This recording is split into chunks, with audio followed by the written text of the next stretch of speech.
The Indian market opens at fresh record highs. The Nifty is just a few points away from the 25,000 milestone. BSU banking and realty stocks, all of them lead the gains. The Nifty around 24,900 now. Banking stocks like Bandhan as well as City Union Bank, both of them surged on the back of their quarterly numbers. Bandhan Bank's quarterly results beat estimate, while City Union's asset quality improves. Profit also rises 16% on a year-on-year basis.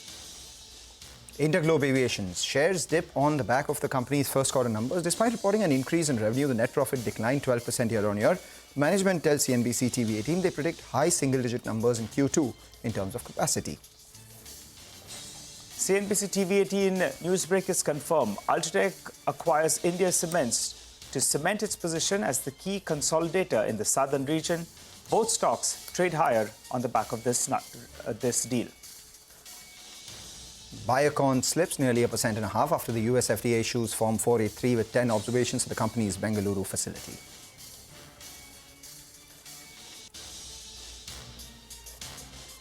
Hello and welcome to Chartbusters. We kickstart a new week and we're continuing where we left off last week. The Nifty is higher in trade today. We're on the verge of moving towards the 25,000 odd mark, just around 80 to 90 points short. But what's telling you that we are in a raging bull market is the mid-cap as well as the small-cap index. Way more number of stocks advancing than declining. Hey, Mangla. Hi, Nigel. Just a bit of nervousness around 25,000, but that's just that. It's just some nervousness. Like, before you approach a person for any potential deal or any conversation or anything, you have a little bit of jitters, heebie-jeebies in your stomach, right? That's exactly what's happening with the market. No real worries. The move on Friday cemented the way the market's, trajectory is right now. The broader market's doing extremely well. The good part is the Nifty Bank is leading from the front today. And that is by virtue of ICICI Bank, which is the top contributor. HDFC Bank is a bit of an underperformer. But speaking about banks itself, J&K Bank, that's the stock on our radar, announced its first quarter results. The net profit has risen about 27%.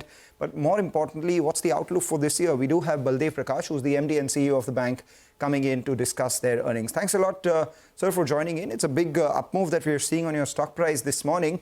So let's get done with the basics first. If you could tell us, what it is that you're targeting in terms of loan growth for this year, what are your NIM projections for this year, and the cost of deposits, because all these have been problem points for the industry. Going forward, if you could give us a sense of what your targets are. Thank you. So as far as the credit growth is concerned, our guidance was around 15%. We maintain that guidance. We will see that we achieve and surpass this number. Similarly, NIM, the guidance which we have given is 3.75 to 3.85. I think we are already at the upper band of this guidance at 3.86 this quarter. We will see that we will maintain this guidance going forward also in all the 3 quarters. As far as the credit, the cost of deposit is concerned, we are actually, as per our guidance, we will maintain the cost of deposit around 4.7, 4.6 to 4.7 going forward in these quarters also. Okay, all right. Hi, Mr. Prakash. Good morning and thanks a lot for joining in. Give us some more details then on the asset quality front. Could you tell us how do you see this panning out? I'm looking at annualized slippage ratio, and that's improved. It's come down to around 0.7%. On an average, where does this number settle at? And also, if you could tell us about the gross NPAs and net NPAs. I ask you this because there's a good improvement in the asset quality numbers. So on a quarter-on-quarter basis, Nigel, you will see that we have done extremely well in the asset quality. And the good part is that we are having hardly any slippages. Two things which are working rightly for the bank is that the SOP for recovery is being meticulously followed by all the branches and all the controlling offices. And the second thing is that the quality of new loans, the new loans which are booked is extremely good. And because of that, there's no stress in the new book, and the old recoveries are coming. Going forward also, we have given a guidance of 3.5% of gross NPA. We are at 3.91 in this quarter. We are very confident that 3.5 will be surpassed. All right, 3.5 on gross NPA will be surpassed from 3.9%. One of the things that the street wanted some clarity on is the impact of these draft liquidity coverage ratio norms that have been, released by the RBI. wanted to understand what exactly is the proportion of your deposits coming in through internet and mobile banking, and were these norms to be notified? What would be the impact on your LCR? What is it right now? How does it change? So we have done internal calculations. So as of now, our LCR is 1.35, 135%. And the maximum impact will be up to 15%. So that means we are comfortably at 120%, which is much above the regulatory requirement. So as far as LCR is concerned, I think we are better placed. Okay, all right. 135 to 120%, that could be the potential impact of these draft RBI norms. Also, sir, I missed the credit cost guidance number that you could give us. So credit cost guidance number, I don't have the exact number right now, but whatever guidance we have given in the beginning of the year. I think earlier, Mr. Prakash, earlier, I think you were talking about it being between 1 to 1.5%, and post-technical write-offs, you said that it will be even lower at around, I think, 70 bips or 80 bips. So actually this quarter and in the earlier quarters also, we had hardly any credit cost. Going forward also during this year, it will be quite benign, below 1%, because of the recoveries which we are expecting in the already written off accounts. What is the kind of recovery that you are expecting? Your restructured book is close to 1,750 crores. Just wanted to understand this year and the year after, what are the kind of recoveries that you are expecting?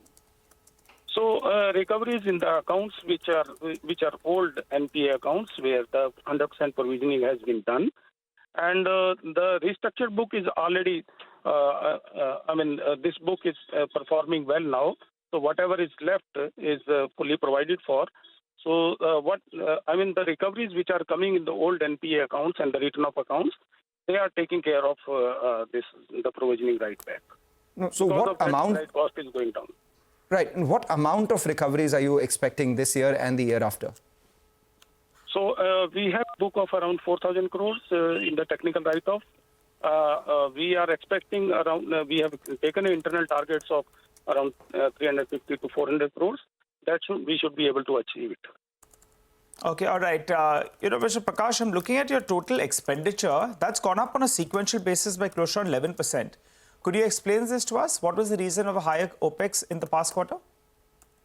So that was mainly because of the depreciation we have booked one time for the software to enable the bank for declaring the dividend, which is one of the requirements.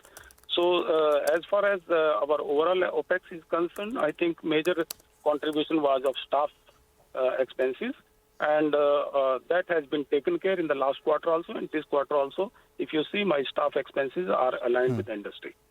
So going forward, what's the kind of cost to income ratio that you can guide the street for? So cost to income ratio, we have done very well, 76 to 61.9 today in this quarter. And going forward, the immediate target is in the next quarter is below 60%. And I'm confident we will be reaching to around 56, 57 by end of this year. Cost to income ratio comes down to 56, 57%, right? Yes. Oh, all right, Mr. Prakash, the last few quarters when we have been speaking, you have been giving us guidance and more or less you have been achieving that, and it's reflected in the stock price as well. And I recall that I think towards the end of 2023, you all had gone ahead and raised some capital. I think you mentioned it will be good enough for the next few years. So any plans on raising more capital, or are you well placed? So as far as equity capital is concerned, we are well placed, and depending upon some regulatory requirements or changes, we will try and raise only Tier 2 bonds. The decision will be taken in the third quarter. All right. Thanks a lot, Mr. Prakash, for joining in and giving us the outlook for the company, maintaining your credit growth guidance of 15%, deposits of close to around 4.6 to 4.7% on a cost basis, NIMs in the range. You've maintained all your guidances, and more importantly, no much impact coming in from the draft norms by the RBI as well. The stock was doing well all since morning and now has moved to the high point of trade. With that, let's get you some ideas for profit coming in from our colleagues at Money Control Pro. Today, we have Anubhav Sahu joining with the stock. When talking about Himadri Specialty, which posted a 38% growth in volumes aided by specialty cow and black product lines. Now, sharp ramp up in recent quarters have brought the gross margin close to pre-COVID levels, though we think there is still a scope for margin improvement. Now, as the utilization has reached optimum level, company is also going through an expansion of 70,000 ton for specialty carbon black. This capacity would get operational by Q3 of fiscal 26. That said, stock is advisable for investors looking for a potential play in energy transition. Now, company continues to invest in startups working in the lithium-ion electrode material space. Further, it plans to produce 2 lakh tons of lithium iron phosphate cathode active material in phases over 5 to 6 years. In phase 1, company would add about 40,000 ton capacity, which would get operational by Q3 of fiscal year 27. While this certainly has a technological and execution risk, what works in favor for the company is years of R&D activities in this space. For the company is cash surplus, which provides fundraising scope to partly utilize it for about 1500 CR capex in next 3 years. Now, as the valuation is rich, long-term investors can wait for a market-wide correction to add the exposure. Right, with that, we'll take a short break. Come back. On the other side, we have another management lined up for you. P.N. Vasudevan, the MD and CEO of Equitas Small Finance Bank, joins in to discuss the first quarter performance.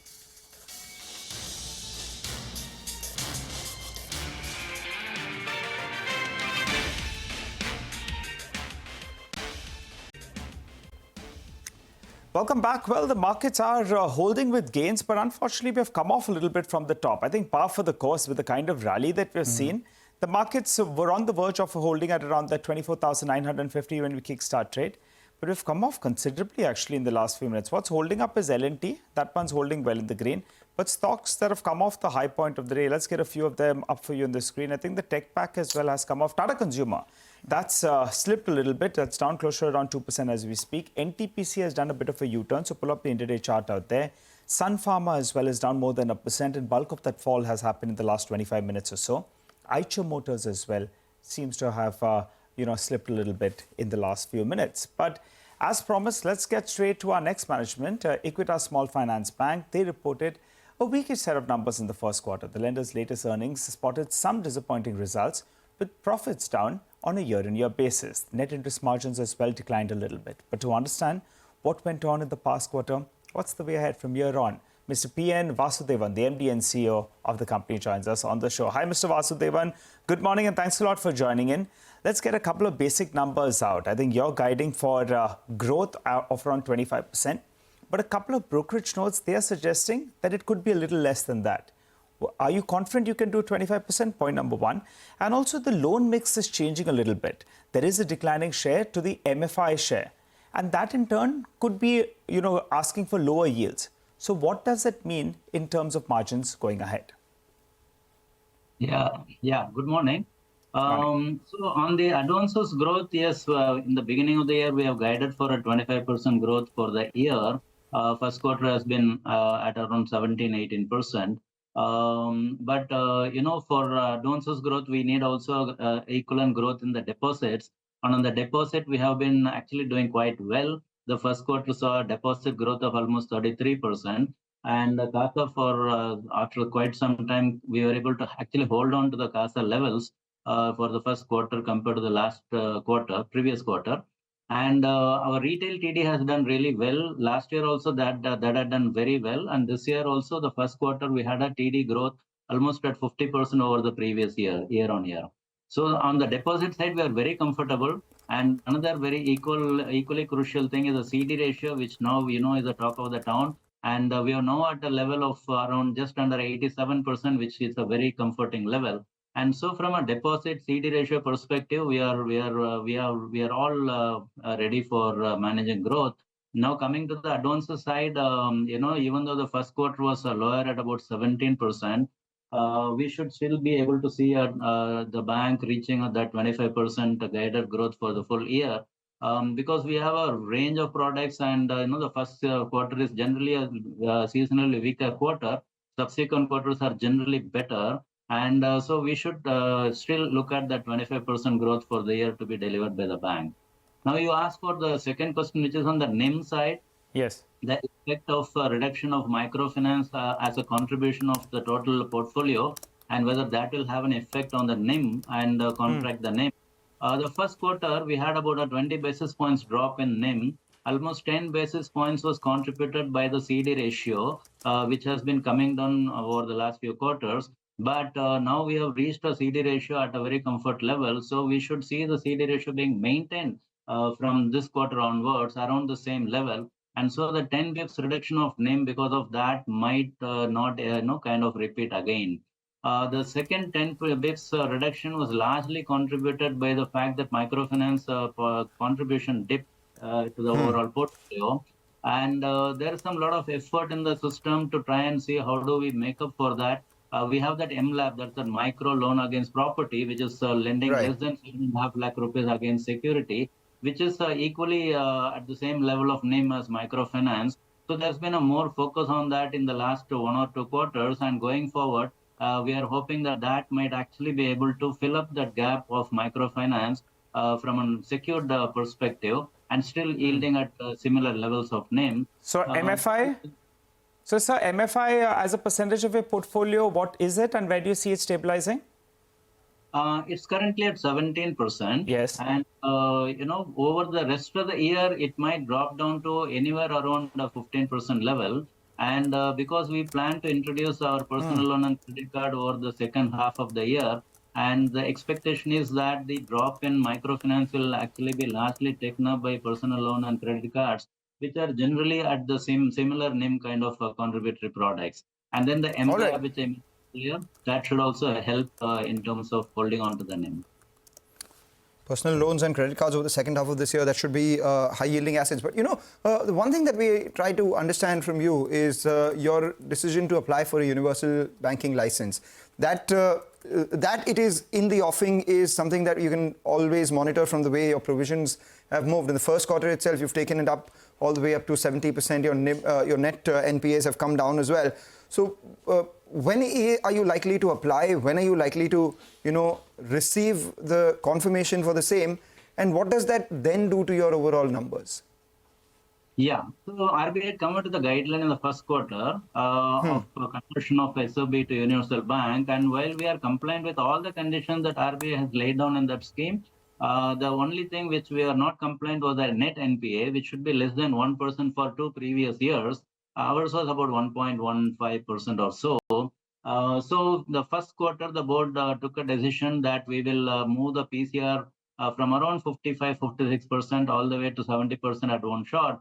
And that would then help us also bring the NNPA down to less than 1%, which has all been done. And so that now makes it comfortable from both the PCR and NNPA perspective. And we need to hold this for the next 2 years till March 26.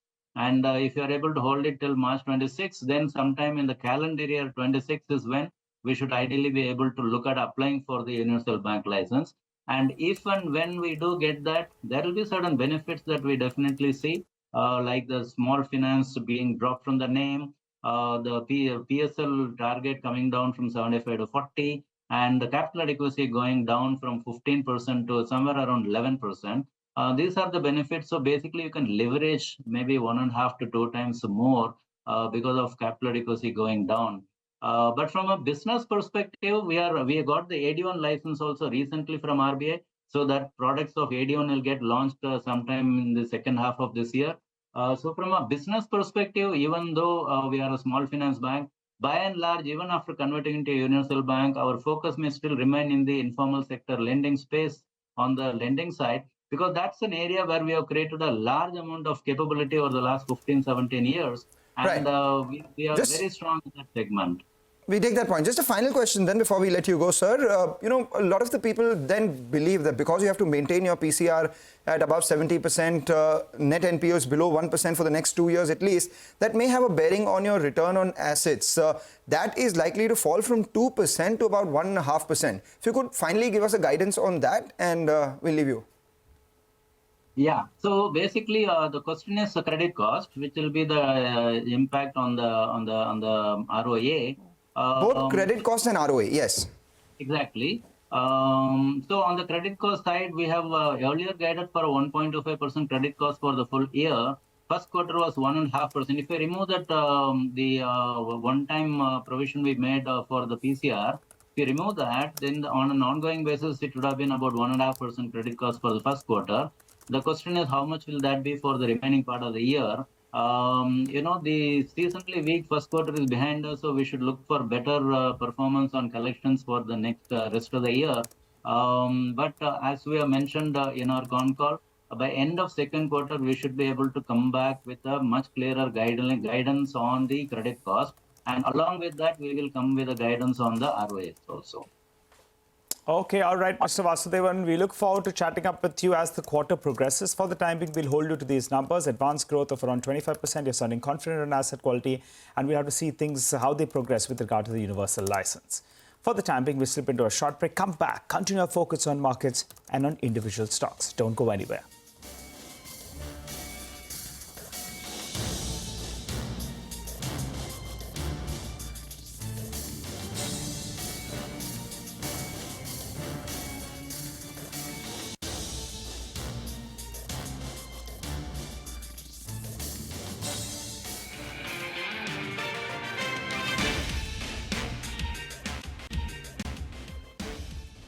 Welcome back. Well, the markets are holding around that 24,900 odd mark. One stock you should keep an eye out on is Vedanta, because, a few months ago or a month or so ago, the promoter entity went ahead and sold some stake. Because of that, the free float has gone up, and there could be some MACI inflows that we expect in the second half of trade. So keep an eye out on that one. For the time being, though, we'll wrap up on this edition of Chartbusters.